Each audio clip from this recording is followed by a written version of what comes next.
Chief Whip.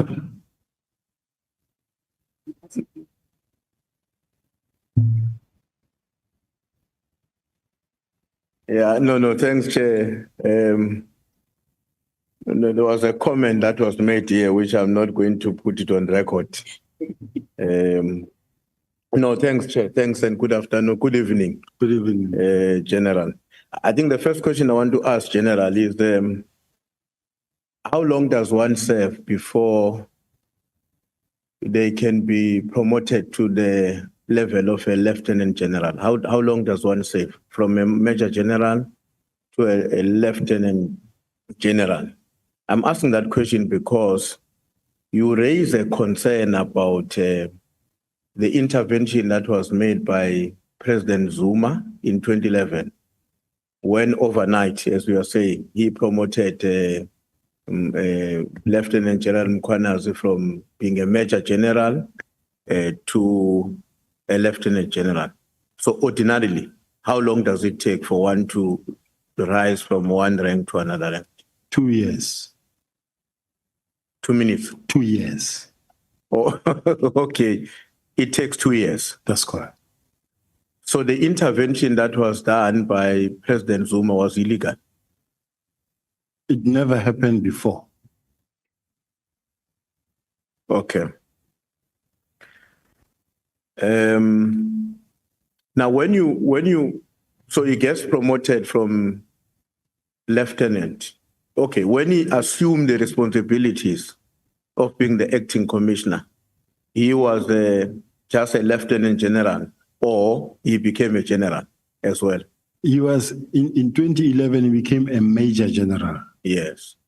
In between 2 to 4 months, he was then promoted to become lieutenant general. An acting national commissioner. Okay. As a major general. Mm-hmm. Then it happened that other generals raised concern. They said, but this is a major general. He's our subordinate here, and he's been made to become the acting national commissioner. And he can't be the acting national commissioner as a major general. Then they had to fix it overnight for him to become the lieutenant general. That's what happened. Okay, I thought when you are a commissioner, you become a general. Is that not the case? A commissioner is a civilian post, a major general or a general is a military rank structure. Okay. Now, coming back to the response you provided to Honorable Bredenbach, I know she's gone now.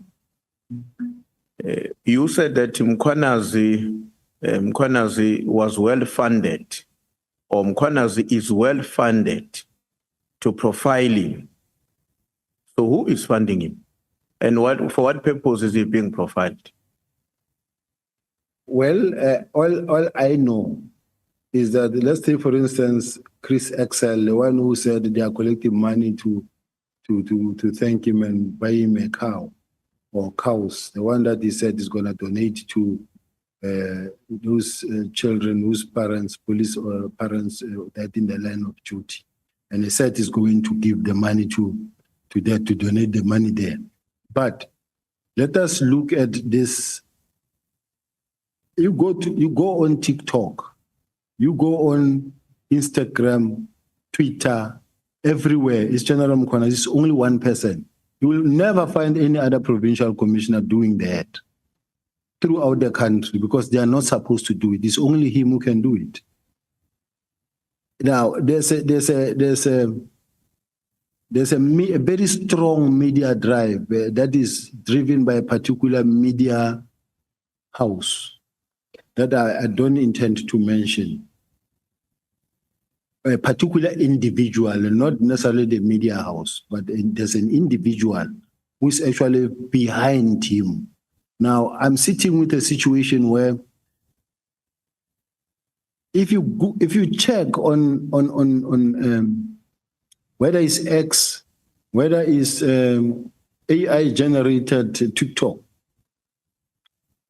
I'm the most corrupt Satan you can ever find. Different every day. They will take Senzo Mayweather, they'll take a lot of people, they'll take at Matlala, they'll take Prem Mahuti, they'll take Louis Benberg, they'll talk many people. Every day I'm facing, we're no longer even able to watch TV. You're no longer able to watch. I like gospel songs. When you just try to get to see what you can get, you come across your name, your face, it's painful. And just to make sure that my name is so messed up, so much so that I'm worthless. No, I cannot be considered for anything anyway. Yeah. It's not fair. Now, Chair, just hold on, General. Chair, I'm going to have to raise this matter with you. I made an observation throughout the answer and questions that the general has a habit of steering off away from a question.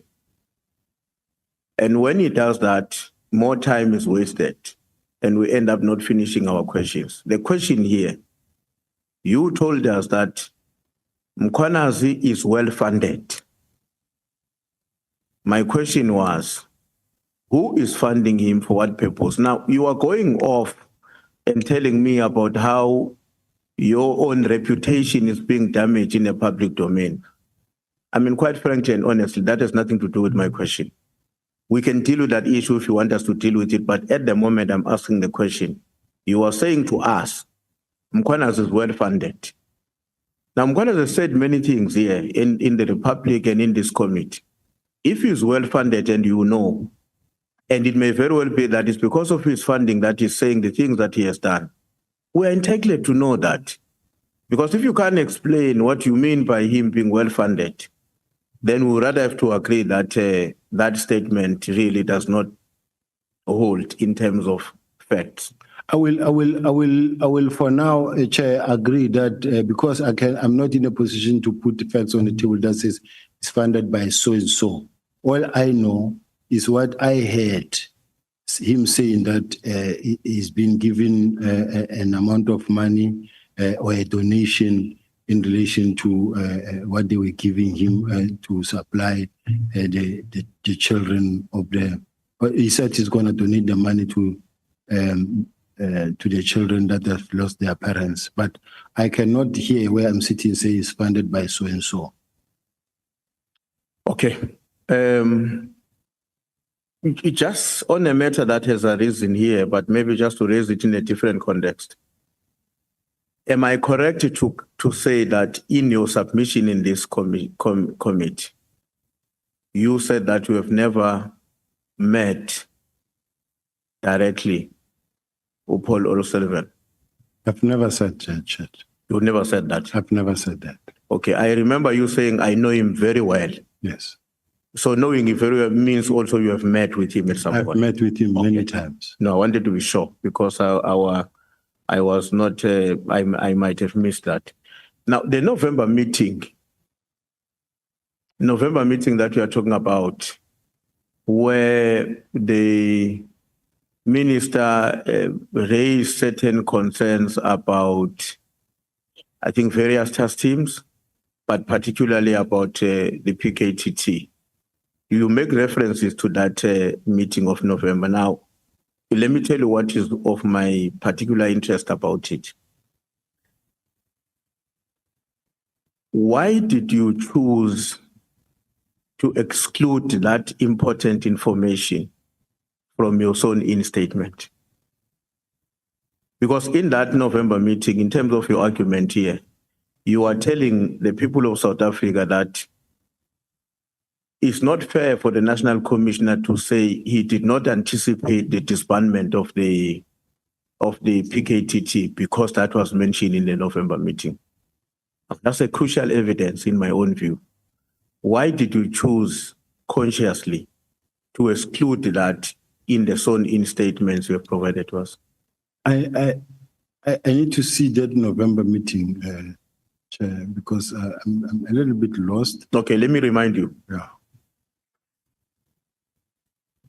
You made reference to the fact that there was a meeting around 26 or 27 November.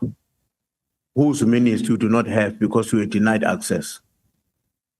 And at that meeting, a discussion took place about various task teams, but I want to draw your attention to the issue of the PKTT. And the minister is said to have raised some observations about the PKTT on that meeting. Now, as you know, the serious contention on the part of the National Commissioner, your boss, is that I was never aware that there was any major discomfort which can result in such a drastic decision being taken and communicated on the 31st of December. Now, you are saying, no, but in that November meeting, he even said to the National Commissioner, well, these are task teams, and task teams by their very own nature are not expected to last forever. So that's the November meeting I'm talking about. Now, I'm saying to you, it would seem to me that is a very crucial meeting. Yes.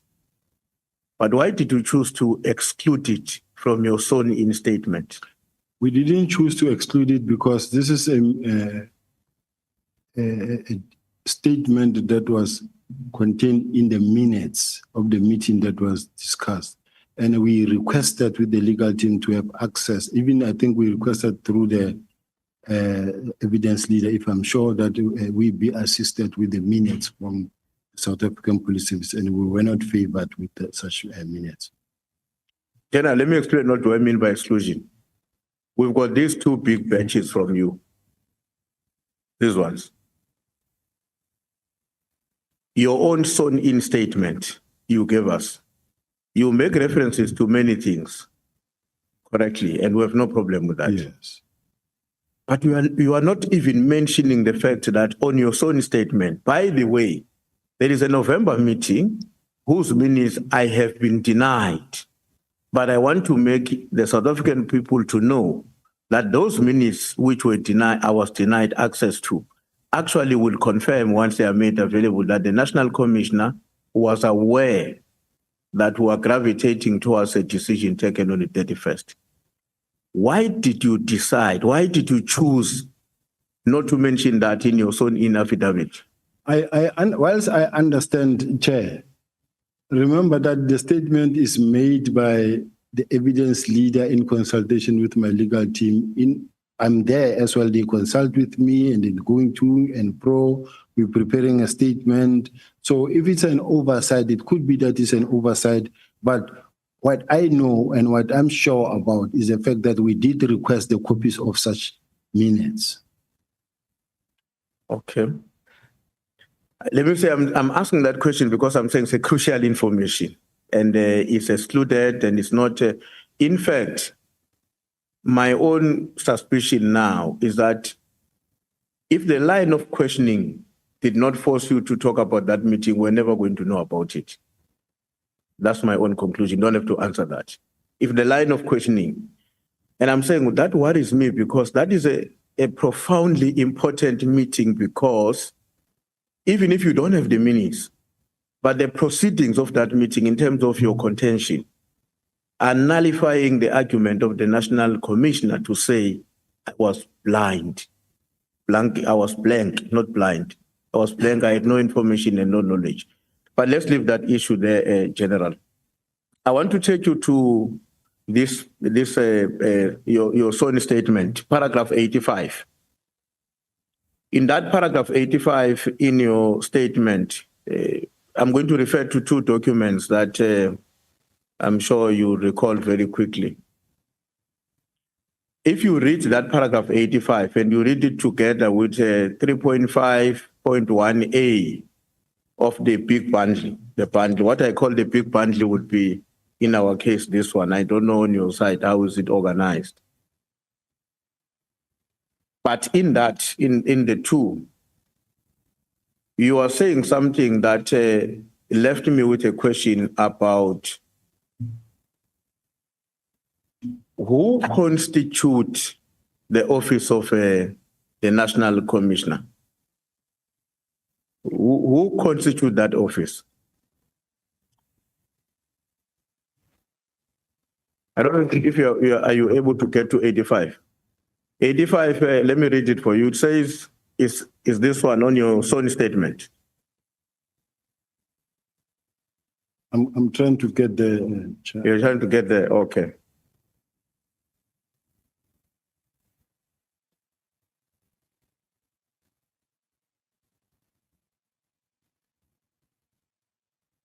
And I was asking that you read that paragraph 85 with 3.5.1A of the big bundle, which will be page 62 for honorable members here. Paragraph 80, I'm on page 27, Chair, and the paragraph. Yes, you read that paragraph. If you understand that paragraph together with the one that is on 3.5.1A, dockets allocated to various investigations.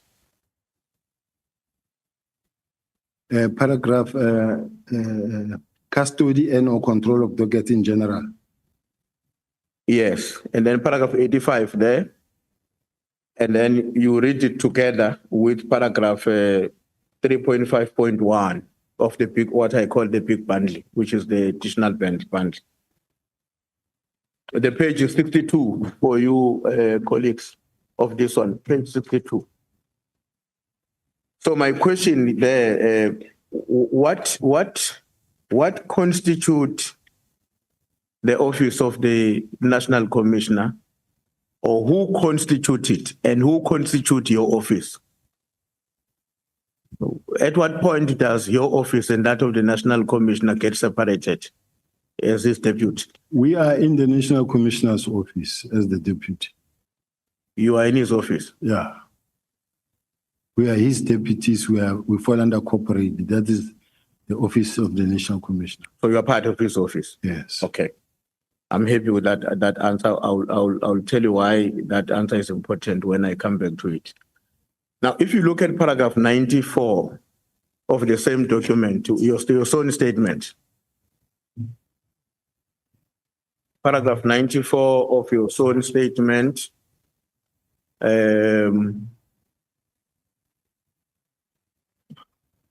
that paragraph there, the two divisional commissioners who reported to me, crime intelligence and detective and forensic, the docket says to go where they needed to, where they are needed or they needed to be investigated.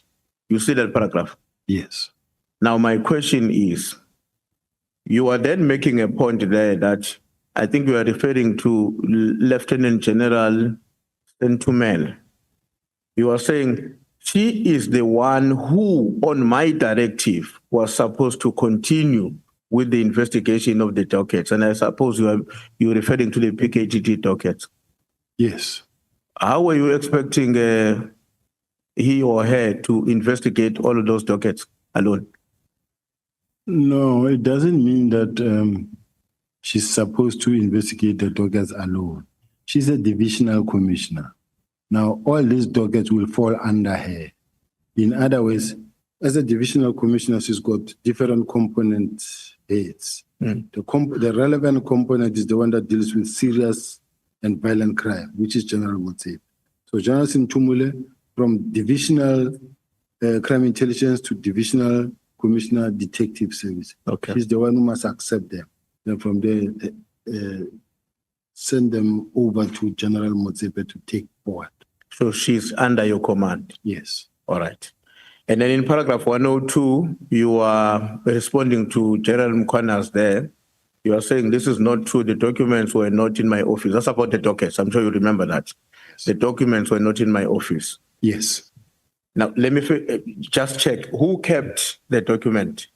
And to whom does that person directly report to at SAPS? I'm told that the dockets were in Brigadier Kopoditata's office, who report to General Motsepe. General Motsepe will report to General Sentumule. And General Sentumule reporting to me.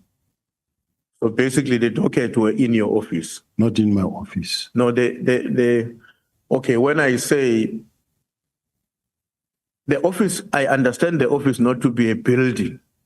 I'm the chief whip of the ANC, I've got the deputy chief whip. When I talk about my office, it's the office where it's me, the deputy chief whip, and everybody who's in that caucus office. In that sense, I will accept, Chair.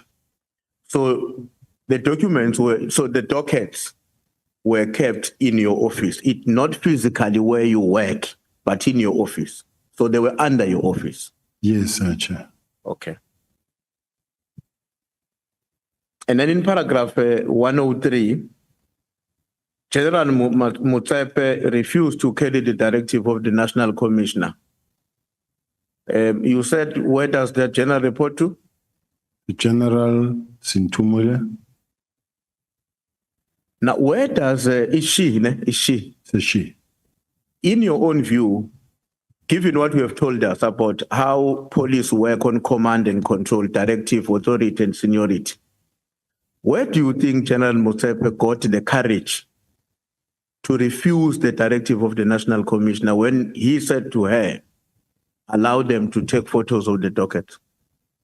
Well, I think at this present moment, maybe she is something that she can come and explain herself, but safe to say that we all believe that these dockets, because General Mkhwanazi already spoke to the nation and said the dockets are sitting here gathering dust when in fact they were not worked on, and that now they want to come. We were suspecting that in fact they want to come and add some of the things.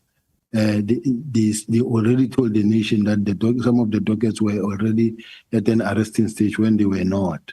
So it was a question of, okay, what needs to happen here now? Can we get it in writing that says we want to do 1, 2, 3, 4? So that, and this is how the discussions went with General Motsepe, that no, let it be in writing so that at least we are all covered, we are all protected. Okay, so that comes to the earlier point you made when you were responding to one of my colleagues that you only carry out even from your boss, you can only carry out a written instruction. Lawful instruction. What is unlawful about the commissioner saying to somebody very junior, far below down, please allow them to come and take photos? There was nothing unlawful, but the problem is it had the risk of when General Mkhwanazi went out there and said, we took the dockets are in my office gathering dust, and that some of the dockets were at the stage of arresting, when in fact he made a press briefing on information that he did not have. Now later he wants to come and either, I don't know, to inspect or to do that after effect. So to as far as I'm concerned, this is what she says she did. Okay. No, you know why I'm asking? No, Chief Whip. Okay. The question has not been answered. Did you hear the question, General? I did. You said that the instruction of your senior General Masemola was not unlawful. And the Chief Whip wants to know, and this emanates from the earlier statement that you made. And then the Chief Whip wants to know, if it was not unlawful, why was it not carried out?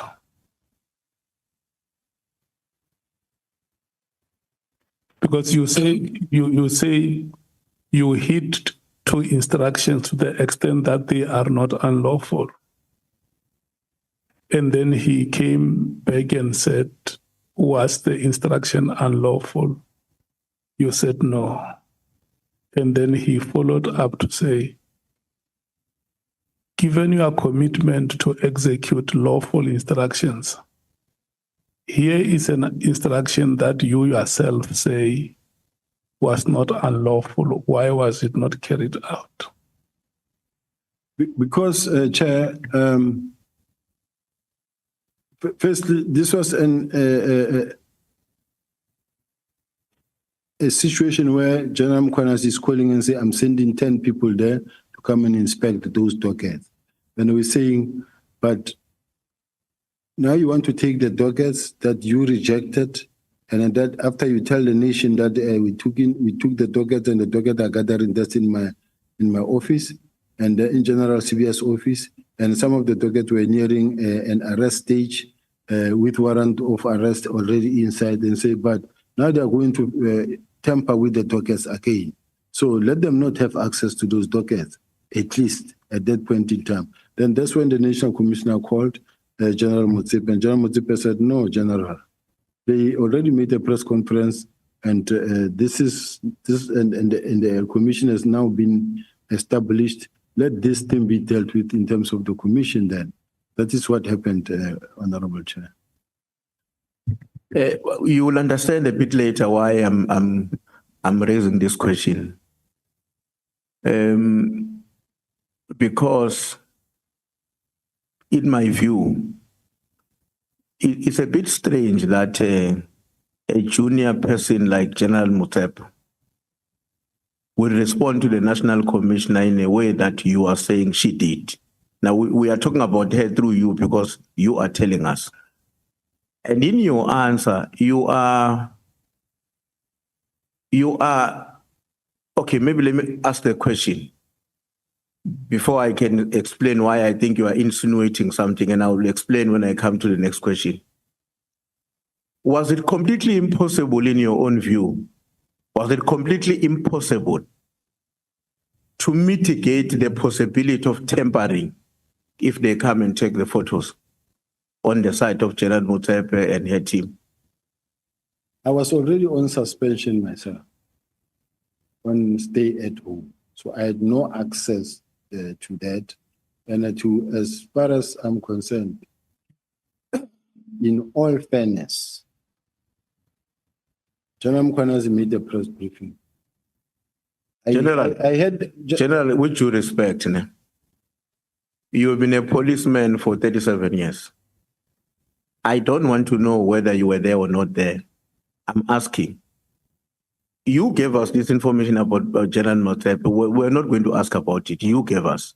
All I'm asking, given your own experience and knowledge as our dictative in chief in this country, was it absolutely impossible for somebody in the position of General Motsepe to mitigate the possibility of tampering if these people, the 10 people who were coming in to take the photos?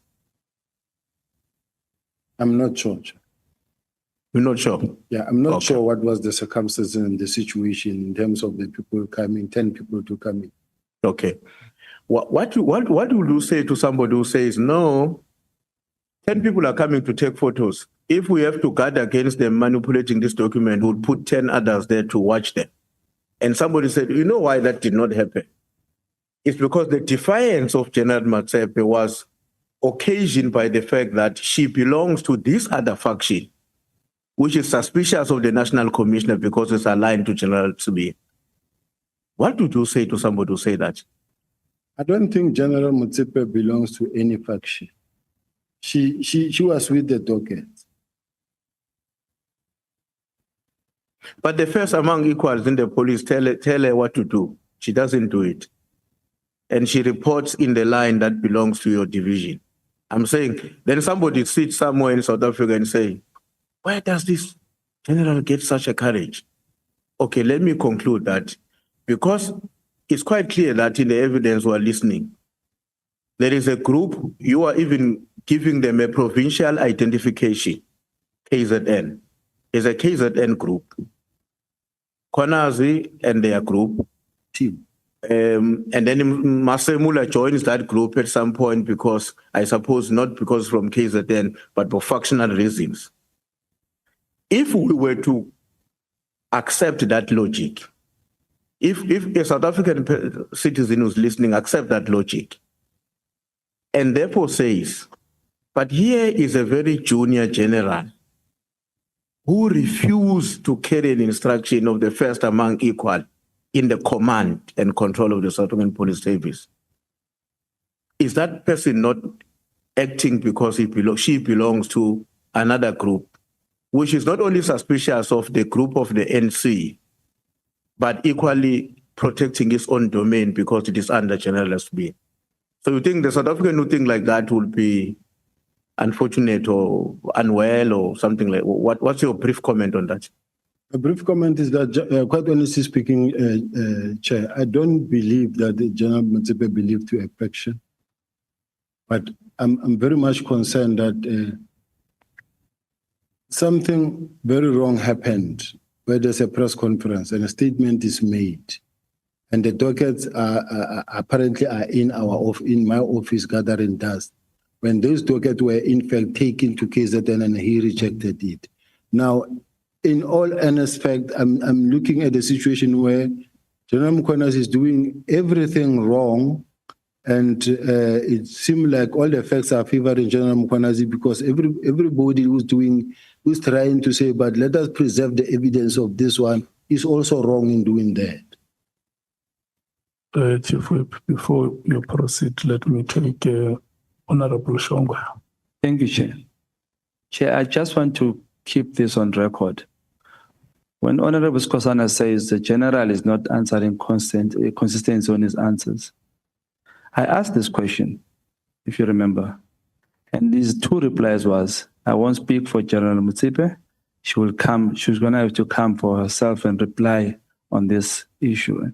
And now when he's answering with Chief Whip, he's all over the place. So I think General Awilung is, thank you. Yeah. But you know what you must do. What you did previously, you must say Indaba. Ndaba Komet. Thank you. Skosana, Honorable Skosana. Chair, I think let me leave the Chief Whip to finish the flow. Thank you. Okay, Chief Whip. All right. You are the most senior custodian of all dockets. The most senior custodian of all dockets. You stayed with the dockets in your office under people who report to you for 4 months. No work was done on them. Now we know that no work was done on them because that was presented here and we've never rebutted it. But Lieutenant General Mkhwanazi argues that actually 5 of the dockets were ready for arrest.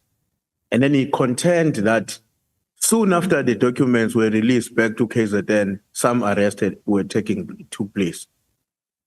Do you know if the arrests that are said to have taken place immediately when dockets went back to KZN were arrests related to the same dockets? I was not in the police yet at that time, but as far as I'm concerned, what I was told is not the same docket. No, General. You had the dockets for 4 months. Okay, maybe it's me who's wrong. I'm laboring under the assumption that now dockets are back in KZN. Am I wrong or right? Correct. They are back in KZN. Correct. Are you aware or not aware of the information that immediately upon the arrival of dockets in KZN, some arrests were effected? And my question is, if there were arrests effected immediately when they got back, 2 months or a month ago, you were there in South Africa. If that happened, are you aware if those arrests were arrests that are emanating from the same dockets that were with the head office? I wouldn't know in the set of KZN, but what I know in the list that we have, we don't have dockets that were like really ready to arrest now. You will have 1 or 2 where maybe 3 where they were to go and arrest the suspects. But if the J50 warrant of arrest was not signed, which means at this point in time, they could not arrest unless the J50 is signed. So I'm not aware because I was not in the system at that time. Okay. Do you know if there is an existence of a syndicate that is operating in Gauteng? There are many syndicates that are operating in Gauteng. Okay.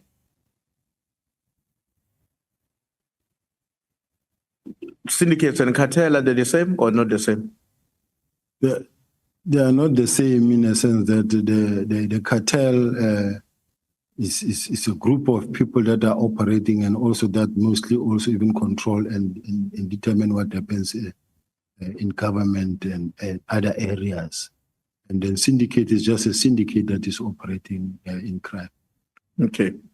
Yesterday, you gave evidence that the Big Five is a non-existent entity. Is it your own submission to us and the people of South Africa that the head of crime intelligence, Lieutenant General Kumalo, Lieutenant General Mkhwanazi, and the National Commissioner are essentially misleading the country when in their various submissions, they make reference to the existence of the Group Five? Chair, A Big Five, a group of Big Five, yeah. Chair, I have the document of the syndicate that was compiled by both organized crime and criminal crime intelligence. And the document that I have that was presented by crime intelligence does not have the Big Five.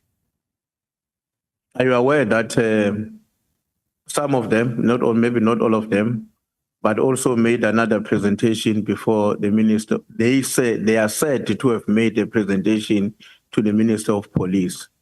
And part of that presentation apparently implicated you. Are you aware of that? If they say it implicated me, in the one that I have that was made by them in my presence, it didn't implicate me. And if there is such that implicates me, I'm quite sure and I'm quite confident that I'm not involved in drugs, and I give them a go ahead to really arrest me if I do. I'm involved in drugs. No, my question is that, are you aware that they had a meeting with the Minister of Police in which they gave a report, part of which implicated you? Yes. Okay. Now, you made a submission that General Mkhwanazi, Lieutenant General, sorry. So sorry to interrupt you, Chief Whip. The general just said he's aware of that report. Where does he get that information from? Would he have been briefed by the minister, briefed by the generals, or just heard it in these proceedings?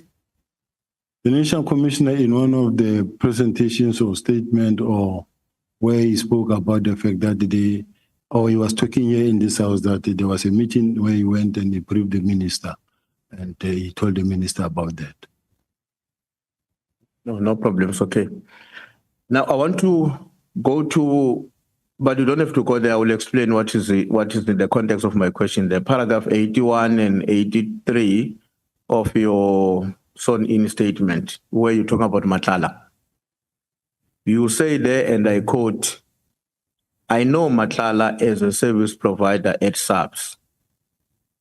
That's in paragraph 81. Then in paragraph 83, you say that, and I quote, "I didn't know Matlala before the meeting at my office." Now,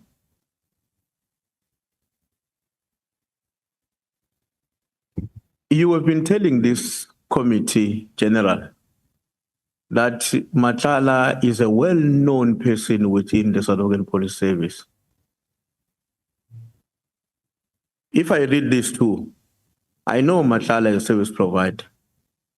And then the next paragraph, "I didn't know Matlala before the meeting at my office." And in your submission here, Matlala is a well-known person within the South African Police. Does the well-known, the knowledge of Matlala, the knowledge about Matlala within SAPS, before his meeting with you on the day when he was coming to complain about the tent, does that knowledge of all others exclude you, and why? Well, why are you the only one who's excluded in that knowledge? I didn't know Matlala. I didn't know Matlala from the onset or from the beginning. I didn't know him up until the day I met him in the office.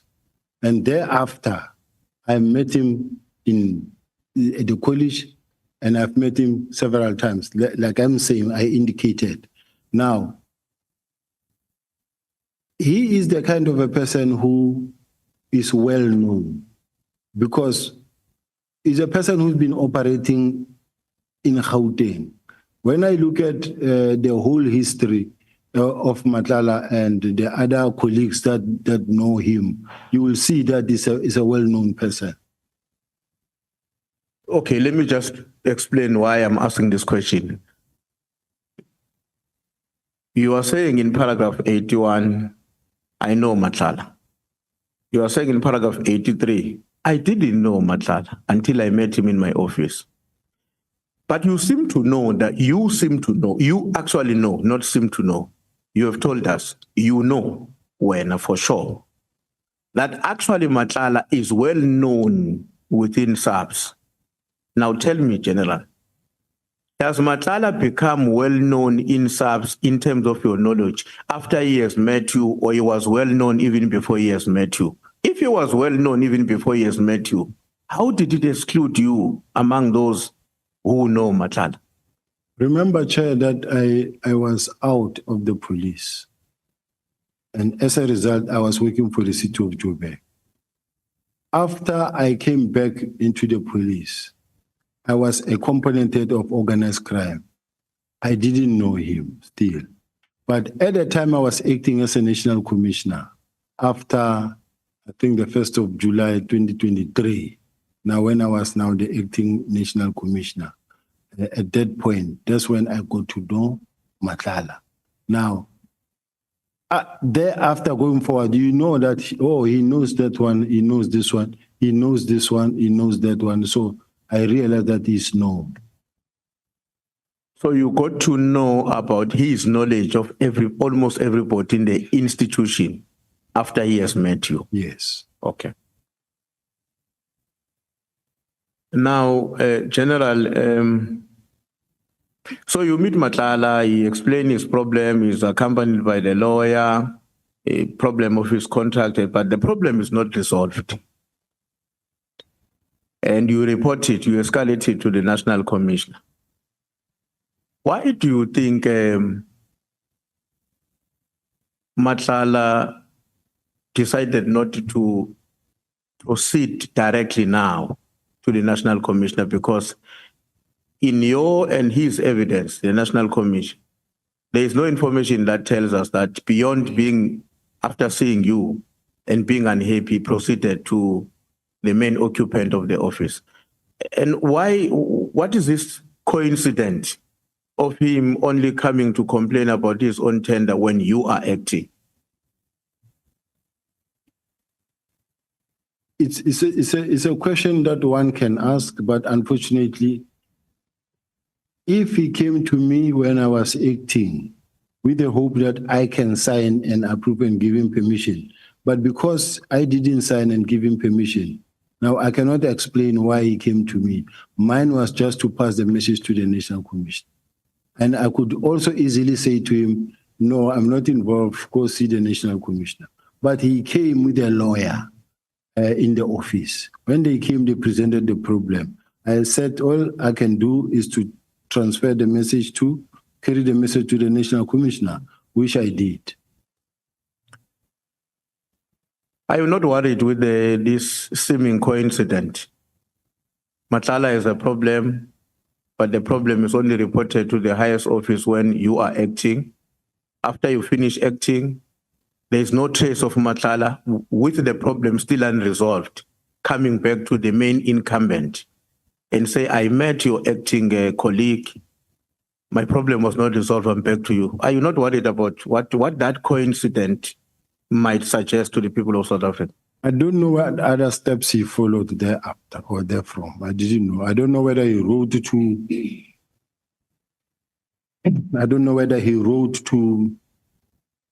to Public Works, or whether he wrote to supply chain, or whether he wrote, or what the lawyers did. I'm not aware of that. Okay.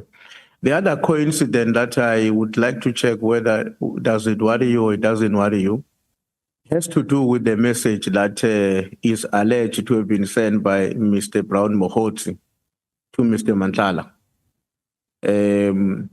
in which he is telling him about, it's on paragraph 37, he's telling him It will be 37, I think, of this bundle for us. But he's telling him, I will paraphrase it. He is telling him about the decision taken to disband and that documents are on their way to Sibiya. Are you not worried that there is too much coincidence with the behavior of these people with your name involved? Are you not worried about that? I am worried about that my name was used. But when you look at that time, it is at that time, I think, where the documents were far from actually being handed over, if I remember very well. And personally, the document where I didn't even know when the documents were actually being exchanged, because I was not part of the exchange of the document. It was between General Sintumula and General Kumalo on the 28th of March. But then if you are worried, and I would be worried if I was in your position as well, quite honestly. After that message, you have seen Brown Mohots more than once. You have never indicated to us, nor in your written submission, that you inform Brown Mohots that you are very concerned about his conduct and the usage of your name in a way that places your reputation at the risk. Okay, let me say when you met him in January, you may have not been aware of this. But you have met Brown Mohots, you told us yesterday that you said you met him in January and then again a month ago, meaning a month ago from today, he just came to greet and left. You said you were meeting with the evidence leaders, senior evidence leaders, if I'm not mistaken, but he came to greet and then and left. It was not a month ago, I think 2 months ago. Yeah. But it's not like I never asked him as to why did this happen. And it's someone who actually, in a way, denied it or brushed it off. But as far as I'm concerned, it was before even these emails were spoken about.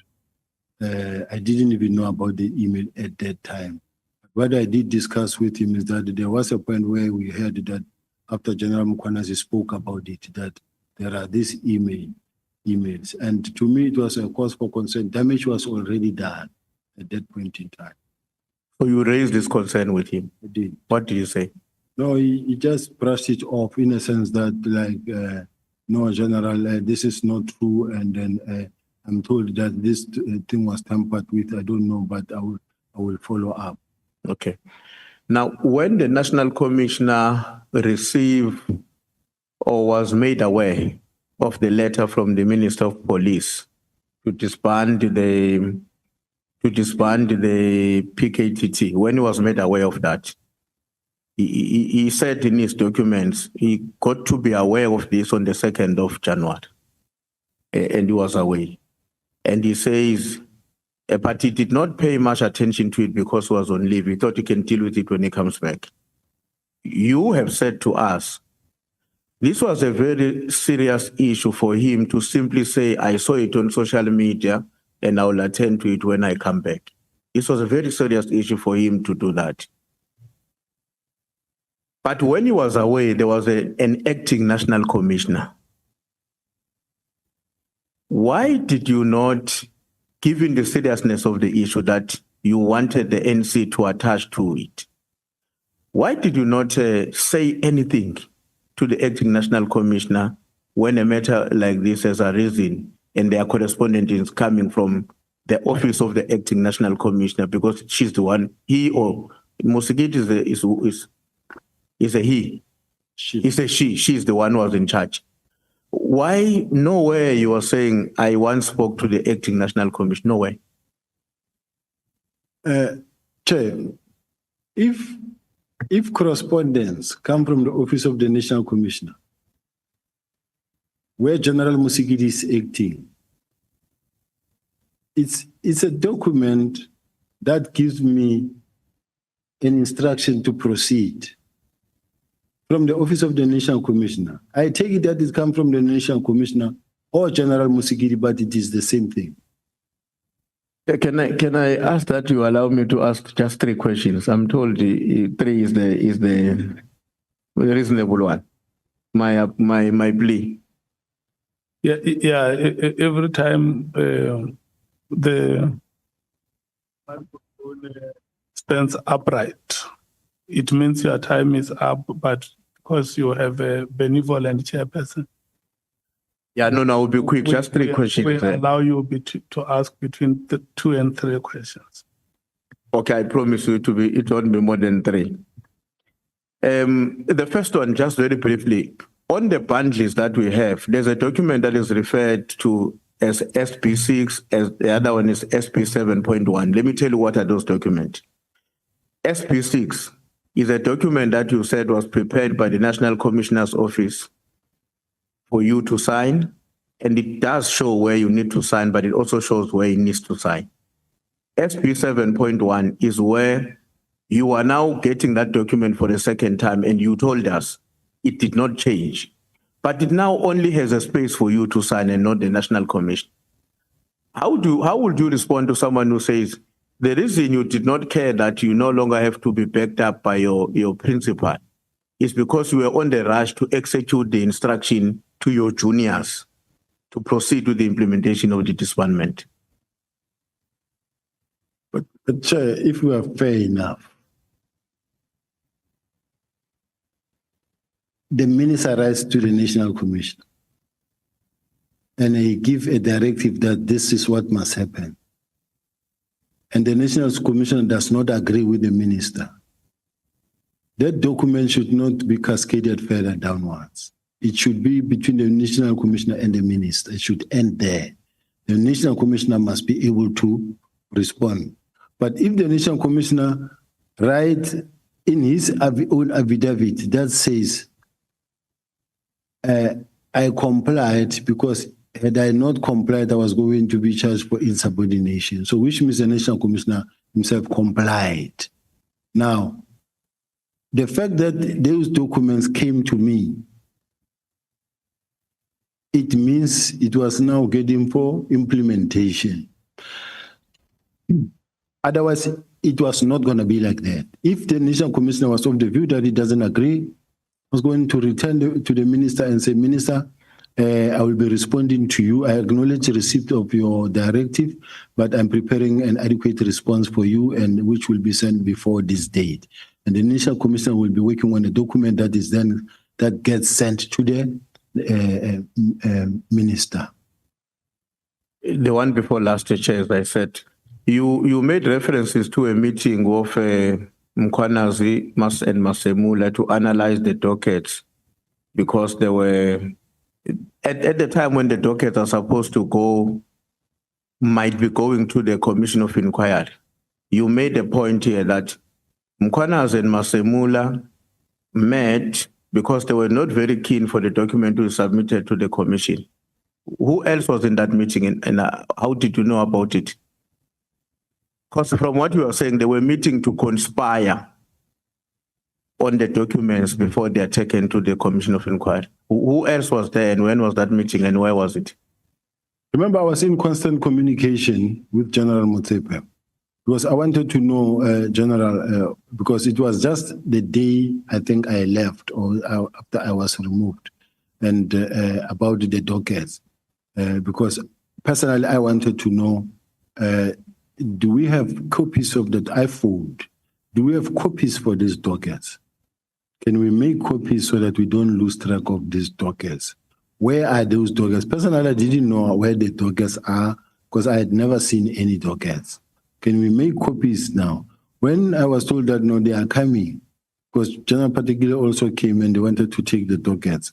That's when I knew that, okay, there was a meeting with the 10 people or the investigator from KZN, but there was also a meeting with General Makashalala and a certain white brigadier that came to inspect the docket together with General Particular, and they take them to the college where the National Commissioner was based. Very last one, General, and thanks for your answers. You said to us you were forced, these are your words, I was forced by the National Commissioner to sign for a financial assistance support for the arrested people. I think those are Lieutenant General Kumalo and others. But this support has not been made available for me.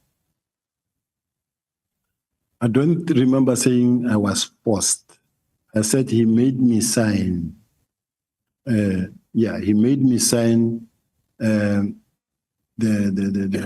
legal assistance for the members. But in my case, I applied, and to date, I haven't been favored with one. Chair, he answered before the conclusion, because I wanted to know then, General, if you were made to sign for others, now you are not there, somebody's acting in your position. Are you aware if that person is either refusing to sign or is being directed not to sign by a National Commission? That's my last question, Chair. Thank you very much. My boss is the National Commissioner, and the one who's acting, I don't know if she's the one who can sign, but it is the national. We apply to the National Commission. Okay, thank you so much, Honorable Skosana. You wanted to make a follow-up, and thanks very much for your patience. Thank you, Chair. I'm going to be short because really the evidence leader wants to speak. It's a follow-up because Chair, we have to put things into perspective, because when we live here, we don't want, when we are at home, when people are asking us about, because we're here, the General is here with us. When he was clarifying the issue of seniority, I'll start there quickly. The notion that the Deputy National Commissioner is senior to Provincial Commissioner is false. That's number one. It has to be recorded like that. And the follow-up will be seniority in the police is by date of appointment to a rank. Both a Deputy National Commissioner and the Provincial Commissioner hold the rank of the Lieutenant General. Mkhwanazi was appointed in 2011, rightfully so. I will just clarify, because the way you responded, it will cause problems, Chair. And yourself, you were appointed in 2023. Honorable Skosana, are you clarifying him? Yes, yes, I'm clarifying that no notion, Chair, because when we live here, we should not have this notion that, as you heard the General was saying, he's a senior to General Mkhwanazi. Now, I want to clarify that if he agrees, but that's what the Act says. What I'm saying here is that General Mkhwanazi was appointed in 2011 as a Lieutenant General, and General Sibiya was appointed in 2023. He can therefore not be General Mkhwanazi Senior. Deputy National Commissioner and Provincial Commissioner post is a title, it's not a rank. Now, when he said, I want you to listen to me here on this one. The promotion, which the Chief Whip, when he was asking him, that it was a little bit weird that General Mkhwanazi was, the way he responded, that when he was appointed as an acting by then President Zuma, that's what the Chief Whip said. His promotion to the true facts of the matter is that his promotion to a Lieutenant General was proceeded in terms of Regulation 45 of Self-Employment Regulation, which makes provision for the appointment of a higher level based on comprehensive motivation by the appointment authority. There's nothing sinister with the appointment. It was within the prescript. Chair, I'm closing it now. I'm saying to you, we are talking here about, there's nothing illegal about that. Chair, I'm calling up. Honorable Sangwan. Thank you, Chair. We really resisted to call this point of order because Honorable Skosana will think that Simakile, which is not the truth. Chair, there's a witness there. I think that the witness must be asked questions It's not for us to debate questions. You see, this is why now the witness starts accusing Honorable Skosana of speaking to other people. But secondly, there was a witness statement here from General Masemula on the issue of seniority between the DNC and the provincial commissioners. Now, I'm not sure that when Honorable Skosana is raising what he's raising, he seems to want to suggest that the national commissioner came here and lied to us. Thank you very much, Chair. Yeah, but that's why when I recognized Honorable Skosana was for him to make follow-up questions if he has, so that we can move to the next speaker. Yeah, Chair, in fact, I don't know what, because I was trying to say, when the chief whip was speaking, I'm not talking about Honorable Sangwan. When the chief whip was speaking, the general responded. What is the question that you want to ask General Sibiya? Yeah, no. But I'm not asking him. I'm just clarifying that there's nothing wrong. Yeah, in terms of the issue which he raised, he said to us that he feels that Mkhwanazi, in fact, not only feels that Mkhwanazi, he said Mkhwanazi is a junior to him. Yeah, I'm going to rule you out because you cannot change the testimony that he gave here. So we must take it as it is. Those are his answers. Yeah, but what I'm asking, I want you, Chair, to say we must take it as it is, as facts. General Sibiya, do you want to change the answers that you have given to the chief whip? I can read it again from your official document that says. No. I just want to. Do you stand by the answers that you gave to the chief whip? The deputy national commissioner is senior to provincial commissioners. They report to the national commissioner. That is why even when the national commissioner goes, the deputy national commissioner acts, not the provincial commissioner. Yeah. General Sibiya, the answers that you gave to the chief whip, you stand by them. Yes, sir. Thank you so much. So as an honorable member, I'm not buying that because it's not true. yes, I'm talking about I'm talking about the regulation, the Employment Act. I'm not talking something. No, it's fine. Thank you, Chair. It's fine. Honorable Matthys. Thank you, Chair.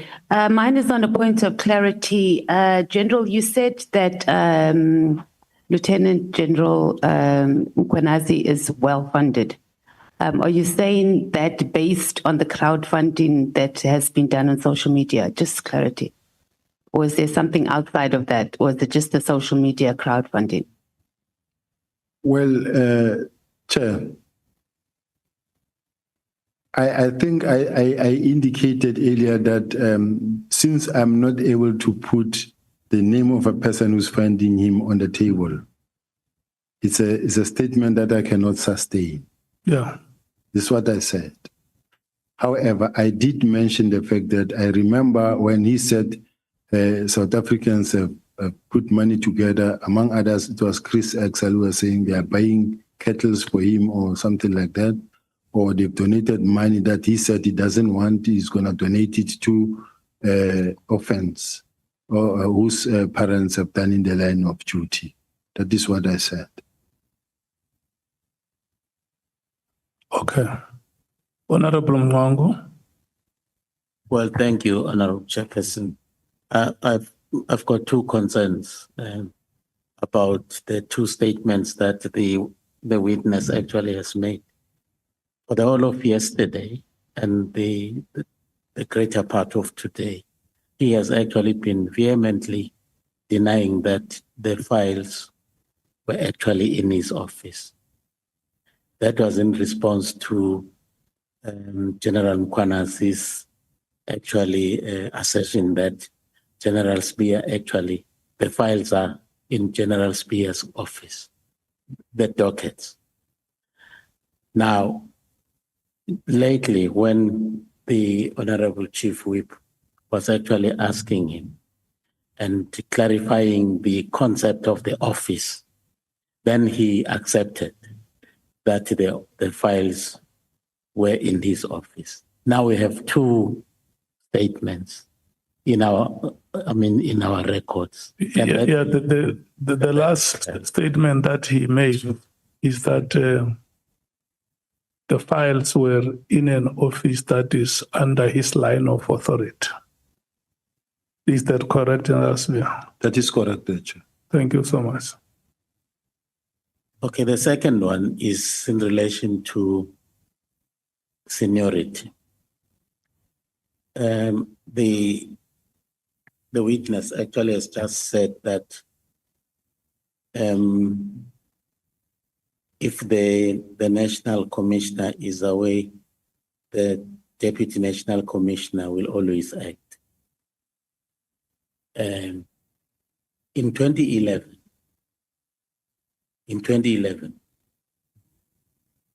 General Mkonas was appointed as acting national commissioner at the rank of Major General. So much so that according to the statement given by the witness, some generals refused to salute him because they felt that he was junior to them. As a result of that, General Mkhwanazi had to be promoted to Lieutenant General so that he could actually then, enjoy the respect of the other general. So the contention here is that it is not always that deputy national commissioners, if the commissioner is not there, will actually automatically act. I agree with the observation that you are making, but remember you are debating the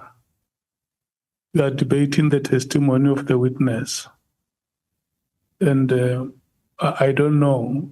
Just wanted to be clear, Chair, what is actually. Do you want him to change his testimony? No, it's up to him. But if he wants to clarify it to us, because I'm General Sibiya with that confusion. Chair, in terms of Regulation 8, a divisional commissioner reports directly to a particular deputy national commissioner, and in the order of precedence ranks directly below the deputy national commissioner and directly above a provincial commissioner. Yeah, I think what we should do, let's just save that part. Just make reference to it to say the regulations. If it's a provision number 5 or 6 of the regulation, just make reference to the relevant provision. Yeah. Okay.